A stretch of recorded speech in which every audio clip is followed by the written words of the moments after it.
When it comes to property investment, success is never a result of luck or chance. While it might seem that some successful property investors have got a secret formula, the truth is they often share common characteristics that set them apart from the average investor. Now, over the years, our team at Metropole has helped thousands of clients grow significant property portfolios, and many of them have achieved financial freedom. So recently, Brett Warren, one of our national directors, spent quite some time with his team researching the results to see what differentiated the successful investors from the average property investor, and that's what we're going to be discussing in today's show. And interestingly, some patterns emerged when we looked at those who rose to the top of the property game. So this isn't just about theory, it's backed by a hands-on experience and the real-world outcome of our clients. So whether you're a seasoned investor looking to sharpen your edge, or somebody just starting out, and maybe you're wanting to set the right foot forward, today's show promises to deliver invaluable insights. Brett and I are going to break down these essential traits, and we're going to be offering you some actionable takeaways to supercharge your property investment journey. Hey, there's some bold claims. Let's see if we can fulfill them. So let's get on with the show and help you discover the roadmap to property investment success.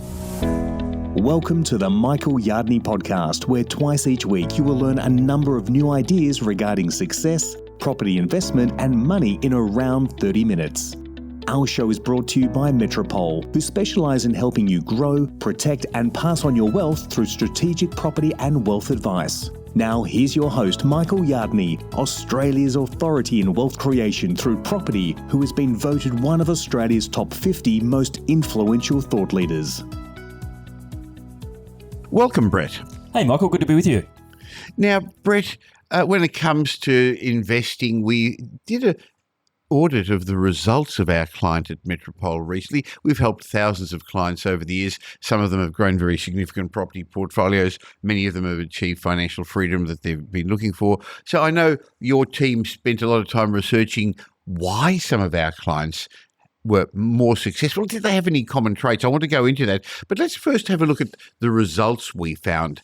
And we found that overall, compared to the Australian Taxation Office statistics, about half our clients owned one investment property.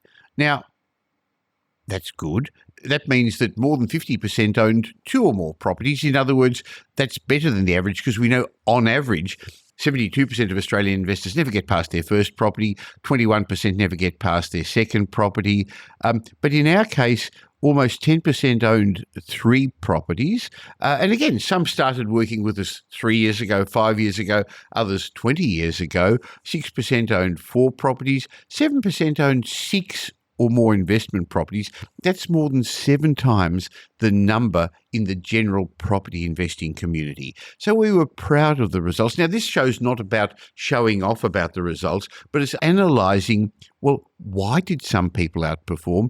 Are there some clues we can find so we can help others, listeners of this show, not make the mistakes others make and hopefully fall into that top 1% of investors? Now, we'd like to think it was our strategic approach to investing that had contributed to our clients' consistent outperformance. But to be fair, a lot of it was the clients themselves. So you dug into it. I know you and your team did. What did you find were some of the common traits of the most successful property investors? Interesting. The first one is that you'd think that all these people are very, very similar, wouldn't you? But in fact, they're all from very, very different backgrounds. The interesting thing I noticed when looking through our group of successful clients is that while many have common traits, as I mentioned, there's one area where they represented true diversity. You can say there's something they all have in common too, that they're all different, I guess. Their background... That's in common. I like that. Their background, their race and income are all wildly different, and implication and success as a property investor varies. So we've seen so many people with high incomes but poor financial discipline. We've got people who have higher salaries and have less properties, and people with less salaries that have built a more substantial portfolio. So we also have others who are on relatively low incomes but fit into the back half of those percentages, Michael. So many people think most people who own, I guess, that high level amount of properties are rich enough to be property investors, but most of our successful clients have actually proved that that's just not true. So I guess the most successful property investors come from all backgrounds and all walks of life, but I guess we'll walk through now some of the other traits that we've seen that I guess aid to the success of those investors. Sure. Well, I think that's a really important point, though, that it's not purely income. So we've seen so many high net worth, many health professionals who just spend more than they earn. They don't have the financial discipline and don't invest.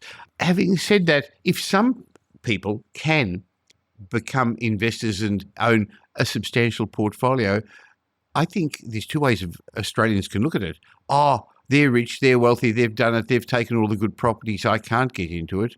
Or I think the other way of doing it is, hey, if they could do it, so could I. So let's work out what they had in common so that our listeners can also fall into that category, Brett. Most definitely. I think, success leaves clues, doesn't it, Michael? So there's nothing wrong with copying someone who's done what you want to do, I guess, and maybe these are some of the points we can kind of work through. I think maybe I can interrupt you for a sec. That's right, you should copy. The trouble is that if you listen to who most people listen to, if you follow what most of the blogs, the podcasts, the things on Instagram are about, you're going to get the same result as those. And we know that 92% of investors in Australia never get past their second property. And we also know that 50% of people who get involved in property sell up in the first 5 years. And the latest CoreLogic Pain and Gain report and similarly Domain have had a similar report recently come out, are showing that a lot of people who get into property investment sell up in 3 years now. We know there's lots of reasons and challenges why that's occurred, but we also know some haven't had to. So sorry to stop your train of thought, but I think we've got to be careful who we listen to. So yeah, let's emulate the successful ones. Yeah, follow the successful ones. And I guess the first thing, we bang on about it a fair bit, Michael, as you can imagine, but we have a strategy. Property investment is a process. It's not an event.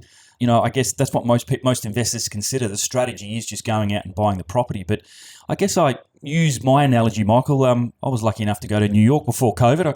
I'd planned that holiday for 5 years. I went with my family. I knew where I was flying to. I knew the hotel I was staying at, where we were going for Christmas lunch. We had everything planned out. I didn't just go to the airport and hope there was a plane going over to New York. So having a long-term strategy, most people 15, 20, maybe even 30 years for those younger type of people, understanding where they'd like to be, then we've got the ability to reverse engineer the whole process. And now we've got something to stick to. We've got a guideline of how many properties we're going to need, what we need to do in the accumulation phase, when we can start consolidating, when we can start lowering and paying down debts and things like that as well. And because we've got, I guess, a long-term focus on the long-term goal, we don't get distracted in the short term, whether the cycles, whether it's good, bad or ugly. It's a difficult time at the moment, but we can look through those times. We can have a plan in place. We can catch up every 12 months, review our finances, review our buffers. I guess that's really what the top 1% of investors really do. They treat their portfolio like a business, put those strategies in place, and then they can ride out the ups and downs of a cycle. Well, they own the right properties and the right entities, have financial buffers in place, but regularly I have comments on Property Update. One I answered only yesterday asking about a particular suburb, and I gave reasons why that's not where you start. So the lady came back with a different suburb, but it's not the suburb. In fact, you're not buying the suburb, you're buying a particular property in the suburb, but I don't even know if that property is right for her. So I suggested she's got to go back a step. This was somebody who was fortunate enough, or maybe unfortunate enough, to get an inheritance, get a windfall. The first thing she was doing was going out and buying a property in that budget without the long-term plan, without knowing where she's going. And I really didn't want her to be a casualty like so many others, because too many people just buy in their own backyard. So the first thing that you said was they have a strategy, and I guess that stops them making mistakes and hopefully stops them buying emotionally. Most definitely. And that leads us to number two, funnily enough. Good investors and professional investors, they keep their emotions in check. So whether it's looking at a property, they're able to separate that. These investors, the good investors, leave their emotions at the door. They make their decisions based on facts and data and numbers, and they take an evidence-based approach rather than using their heart, I guess. They don't succumb to fear of missing out or, fear of buying early or anything like that. They treat their portfolio like a business, as I said. They commit, they set their goals, and they're not worried about what's happening in the market or interest rates. The right time to buy or take the next step is when they're ready, because they've got that longer-term plan in place. That's interesting, because you love property, I do. We love buying. We actually love buying for other people as well. Not that you and I are doing that now. We've got a great team at Metropole who do that for our clients. So we understand people get excited about it. And that's the thing that professional negotiators, sales agents, marketers play on. They play on the fact that we fall in love with a property or the process of a property or the concept of becoming wealthy. It's easy to say don't become emotionally involved. It's harder to do because we're human. It's important to do because others take advantage of that. They're trained to take advantage and see what you're after. And that's why it's useful to have a plan of what you do, what you don't do. That's your first point, and I guess that was a good one. And also probably have the right team around you to hold you accountable and see your blind spots. Yeah. Look, number 3 is an interesting one, particularly at the moment in light of holding costs and interest rates and cost of living. Good investors and professional investors and potentially our clients really understand the importance of capital growth. The understanding and to be able to recognise a high capital growth opportunity with wealth-producing rates of return. There's many, many reasons to invest, and we get people coming to us wanting to invest for cash flow, for tax benefits, for depreciation and all those types of things. They're like the icing on the cake. The cake has to be capital growth. That has to be the primary reason for you to invest. We can have all the cash flow in the world. It's going to be beneficial, an extra $10,000, $20,000, $30,000 a year, but it's not going to be life-changing. It's the capital growth of the property that will aid in the leverage, the growth. I guess it helps our clients get into that next property quicker, and that's probably a good explanation of why our clients have been able to accumulate more properties, because their properties are growing faster. They can take and use and transport that equity around, and also their rents are growing significantly faster as well. So for investors in the asset accumulation stage, the more growth you can achieve, the more wealth you're going to create. And our investors and our clients recognise that, look, cash flow keeps you in the game, but it's, I guess, capital growth that gets you out of the rat race. And once you've been able to consolidate and pay down some of those debts, then it's cash flow that becomes important towards the end, isn't it? It is. Now, at Metropole, we look after over $1 billion worth of assets for clients. So we had a very large database of clients to analyse. And as I said, we found that 7% own 6 or more properties. Now, that's not to stop some people saying, I don't want as much. We don't know what your aims are, what your goals are. And that's why point 1 that Brett made was have a plan and understand what you need to satisfy your lifestyle. And it really isn't how many properties you've got, really, is it? It's not a competition of who's got the most. It's really the quality of your property that's important. Well, that's actually number 4. It's really important to understand quality versus quantity. We always hear those people, 5 properties in 5 years and 10 properties in 10 minutes. It actually doesn't matter. And to be honest, Michael, what matters is the size of your asset base. I guess successful investors understand the difference between an investment property and an investment grade property. They understand that they can expect investment grade wealth producing rates of returns. They can't get that from secondary properties. They can only get that from amazing properties in A grade locations. So again, I know people talking about buying 10 and 20 properties. I don't know how they're going to retire if they're owning 20 properties, Michael. I'd probably be preferring to own 4 or 5 really, really great properties in a good location rather than 20 or 30, because towards the end, you're probably going to be having a job as a property manager rather than retiring. Well, interestingly, there are people out there telling you to buy cheap properties. There's experts, so to speak, who suggest that. Now, there's lots of ways of getting rich. There isn't just one way. But if you find that the majority of people have followed a particular path, why fight the big trends? So rather than buying cheap properties, I'd be focusing, as you say, on quality, because over the long term, it's actually also the sort of demographics where you are buying the properties that are going to outperform if the demographics is locations where there are affluent people and more affluent tenants. And we've often spoken about that before, that your future income is going to be dependent upon your tenant's ability to keep paying more rent. And your value of your portfolio really isn't determined by the number of properties in it, but by how well they perform over the long term. And you can't really expect first-class returns from secondary properties. That's the problem. And they tend to have more problems, not just with tenants as well. So I think that was a great point as you analysed and looked at what the common themes from the successful investors at Metropole have got. And look, I'm sure there's other successful investors who are not clients of Metropole, but we had this huge database to analyse, so why not take advantage of it? What other common threads did you find? Because I know that you deal with a number of our high net worth clients. What have you seen, how they think? Yeah, well, we spoke previously before about having a long-term view and not thinking short-term, not thinking in 2 or 3 year periods. And that's another great trend we've recognised with our successful investors. They've got that delayed gratification, Michael. We're seeing a lot of people sell up at the moment, aren't we, around the country, because the properties have done what they're supposed to have done. They've actually gone up in value. But we obviously encourage our clients to take a longer term view. Don't get caught up in the property cycles. I guess delaying that gratification, and our clients don't look for short-term profits or immediate cash flow or flipping properties.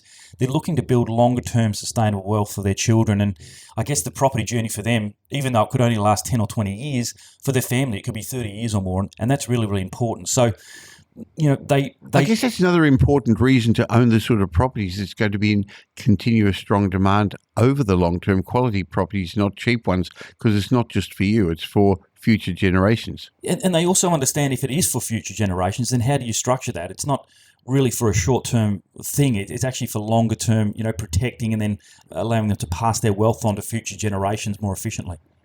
Well, I've heard that the average Australian wonders what they're going to do this weekend.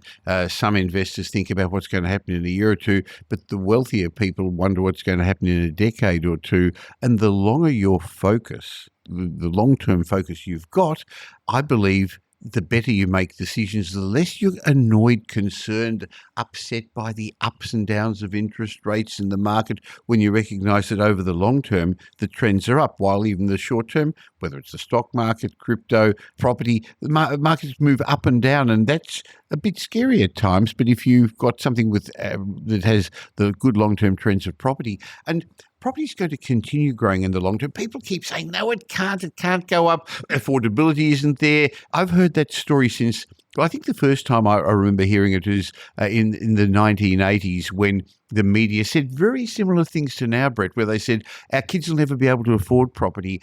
Property's too expensive. And at that stage, properties were 100,000, 120,000 in Sydney and Melbourne, and much, much less in Brisbane. If we believe that our population is going to keep growing, and it is, Australia's got a business plan of having about 40 million people by the middle of this decade, a century. And now both sides of government are going to do that, despite people saying don't keep forcing immigration. We need to have more working people as our population ages. And if we believe wages are going to go up over the long term, because more jobs are being created and more people coming into the country, just by its own nature requires more jobs. They're three factors that are going to push the value of housing up, because we need properties for these people. So rather than worry, as you said a moment ago, about where interest rates are going to be next year, have a think about what markets are going to be strong over the long term. And a while ago, I had a podcast recording with Leilani Burra from ID Demographics, and I hope people who listen to this have our chat today listen to it. If not, go back and have a listen, because their statistics were showing us that there's going to be 7 million more Australians in the next 20 years. Now, this is a large demographic firm that does research for governments, state governments, local governments, and that's what governments are counting their planning on. So at the moment, we've got a population of 26 million people, or so, 26 and a half. So our population is going to go up by a third in the next 20 years. That's going to require a huge number of houses, dwellings, in fact, probably more medium density apartments and townhouses. And the problem is that's also going to require a lot more infrastructure. But if you take that long-term view and you understand where the jobs are going to be, where the more higher paying jobs are, and that's why I know your team, the research team at Metropole, spend a lot of time looking at the demographic trends of where wages are going to keep growing so that people can keep affording the more expensive properties. But that should give people the comfort of the long-term view that for every 3 properties in Australia at the moment, by the middle of this century, we're going to have to build 1 more. It's amazing. We're seeing that already, aren't we, at the moment, Michael? It's the early days, really, at the moment. It's not going to get better anytime soon, and that's just going to escalate as we move along. So you have to have a long-term view. Now, can Australia sustain that? Well, the fact that we have lots of things in the ground that we can dig up and sell, the fact that we can grow things on the ground, the fact that people want to keep coming here and living here, the fact that people want to keep coming here and spending money on education, which is a huge export market, and the fact that our surrounding neighbours in Southeast Asia, and I'm not talking about China, but all those other Southeast Asian countries, millions and millions and millions of people are moving to the middle class, and so they are going to require our food, our minerals, our education. So we're in a great position moving forward. Most definitely. That's a great summation. Look, the next one's really interesting, Michael, because as you kind of go up the chain from a beginner to an intermediate to a very, very successful investor, you find that the successful investors understand that they actually need a team around them to achieve a level of success to get to the next level. I don't know if it's because they've got to a certain level on their own and they need to get to that next level, but I find a lot of beginning and intermediate investors feel like they need to know everything. They need to know all about where to buy, what to buy, how to structure things. They need to know about the finance. But I guess, those more successful investors and professionals, they understand it's a non-negotiable aspect of successful investing to have a finance strategist and a financial advisor, solicitor, property advisor that makes the journey so much smoother and really greatly increases their chances of success. I remember years ago hearing somebody say, on your own you can run faster, but together we can run further. Yeah, I guess that leads to the next one too, Michael, is successful investors know when to step back. They don't have the shiny object syndrome. They've got a clear plan, a defined path. And even when they're actively searching for the right properties, they're relying on someone, they're relying on a professional to give them that level of perspective. And it allows them to leverage their time and work on what they're doing really successfully. And we quite often see those results are much more successful because of that. So I guess they also know when to say no to things. And as you often say, Michael, I think you've made more money by saying no than anything else. So that's a really interesting thing I've learned off you a number of times. Yeah, I say I've made more money, as you say, by saying no to perceived opportunities than yes to them. Sometimes you've got to know when to say no and when enough is enough. So they've also, I guess, learned to take a bit of a hands-off approach. That goes in with what we were saying a moment ago. They allowed their team to do things. They recognise that there are experts in areas that are better than them. That doesn't mean you should let go of everything. You've got to know the right questions to ask. You've got to have the right people around you. Otherwise, unfortunately, we've seen people being taken advantage of and scammed. I'm not saying clients of Metropole, but just in general. It actually allows them to get on with their life and have fun with their life while allowing other people to work in their business. Yeah, and they specialise too, don't they, Michael? So I know we often get people who want to buy a house on the coast as part of their investment portfolio or journey, and they get sidetracked by these types of things and make a great place to retire on, but retirement's 30 years or 20 years away. So, I guess they're very focused and specialise in what they do, and they're very not easily as distracted as some.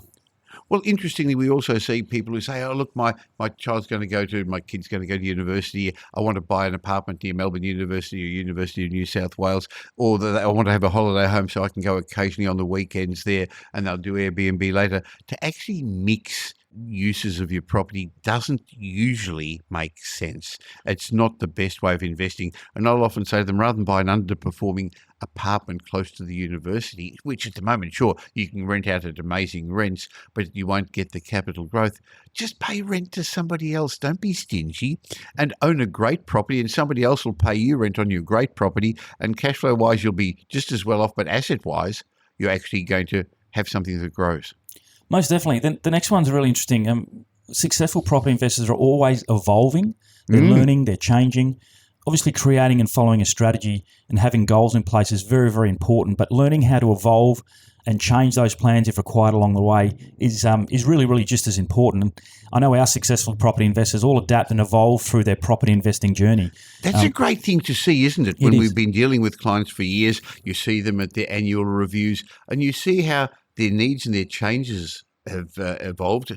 And that's also important because you've got to understand what stage of the game you're at. So for many of them, they evolve and grow to move into property development or starting with renovations or eventually commercial property. At the moment, what we're seeing is a lot of people getting into commercial property because of podcasts and blogs. Too early, it's the wrong game for them, or they start off wanting to get involved in property development because they're in a hurry when they don't understand the fundamentals. So I think it's important, but they're also careful who they take advice from, who they listen to, understanding that everyone's got an opinion about property and about investment, but just because they've got an opinion doesn't mean you need to take their advice. Yeah, there's also a continuous learning element there, isn't there? And this is something I've really, to be honest, Michael, this is something I've really learned off you with all of your experience. It's amazing that you're always learning, you're always listening to new podcasts, and obviously we listen to your podcast, but obviously attending seminars and webinars. I know you've got a fantastic business coach. I have to say that because Mark will be listening. And also other mastermind groups that you're continually learning on. So I quite often find that most of the successful investors and CROs and CEOs and people we work with, they're always continuously learning and evolving. And I think that's a really important thing as part of being a successful investor. Well, that helps them secure that space in the top 1% of property investors. But as I said a moment ago, they're also careful. They've learned who to take advice from or not. So they grow emotionally, mentally in their property plans. And I guess they've also learned to diversify. So while most investors buy in one or two locations or around close to where they live or where they want to retire or holiday, I've noticed our successful investors in time own properties in multiple states, over time get involved in renovations or development. Eventually, when it's the right stage of their property journey, they sometimes move to commercial properties for cash flow. But diversification, just for the sake of diversification, isn't sensible either. I'd rather keep investing in the couple of good suburbs than in any suburb. But again, that's all part of having a plan. It is. It's interesting. A lot of those clients we have that are high net worth and at the back end and the top 5 or 6% in the country, they generally have gone through and undertaken some kind of renovation or development to speed the process up, to add additional equity, and also to build and boost cash flow and things like that as well, that they can then transport to the next opportunity. I guess the last one, Michael, to finish on, you have to be tenacious. You have to be resilient, don't you? Particularly at the moment, we talk to a few people where times are tough. I mean, there's 12 or 13 interest rate rises in a row. So quite often, being tenacious and being resilient is a trait that we see in a lot of our investors. That they're not going to take no for an answer. They're going to find a way to move around obstacles. I've listened to your podcast about ants, Michael, about when ants have a blockage, they just seem to find a way around it. And I think a lot of our successful investors are pretty much like that as well, aren't they?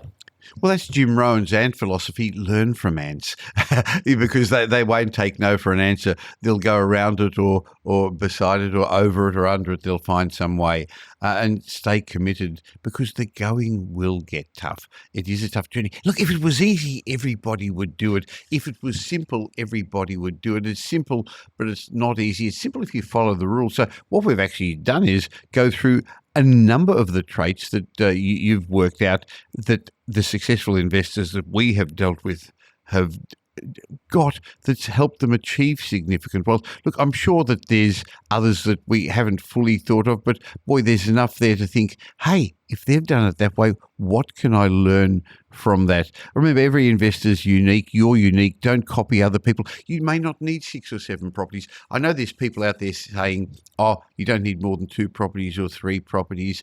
Again, it depends what your aims are. It depends what lifestyle you want, what legacy you want to leave.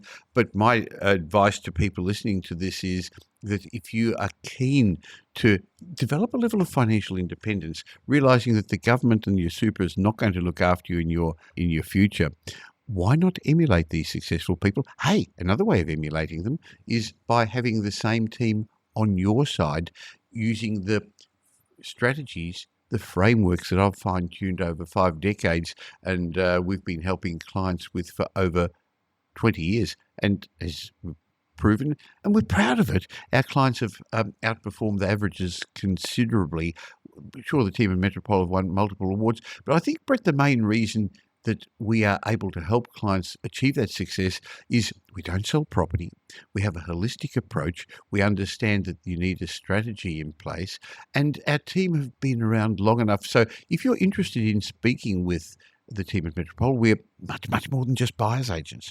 We safely help our clients, or we help our clients safely create intergenerational wealth.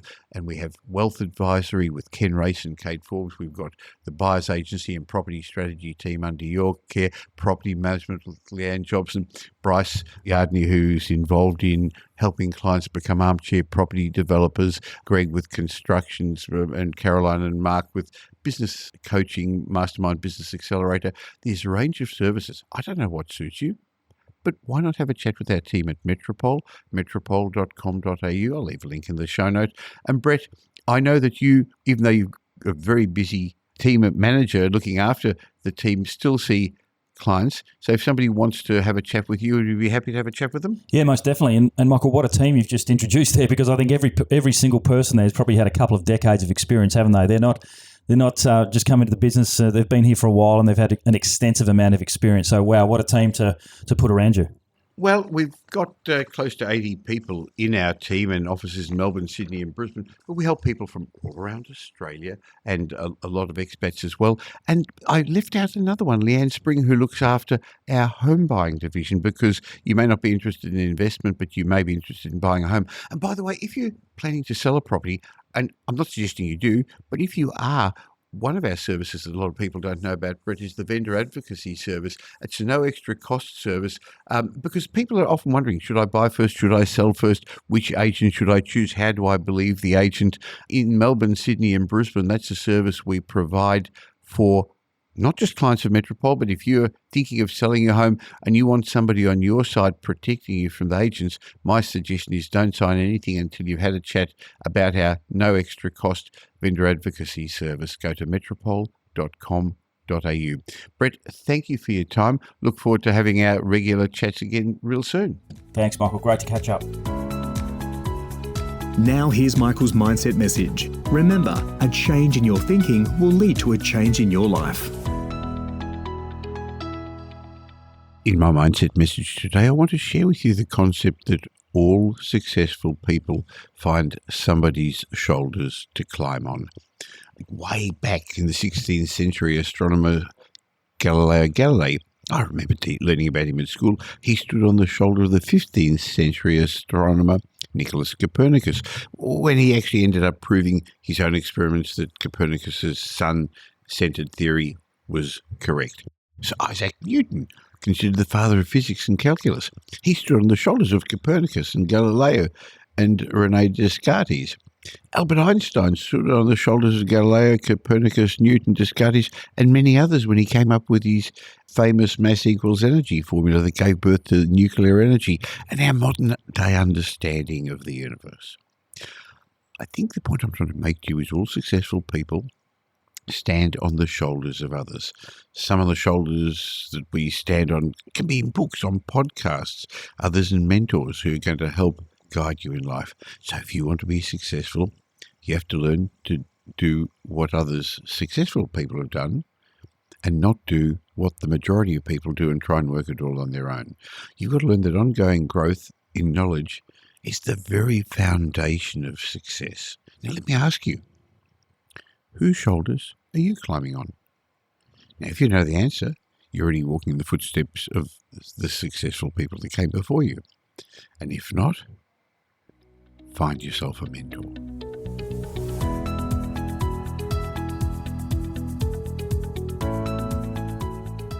Well, thanks for spending the last little while with me, and I hope you got some benefit from this show. If you did, and you know somebody else who'd also benefit, please tell them about the Michael Yardney podcast. There's a share button on every podcast app.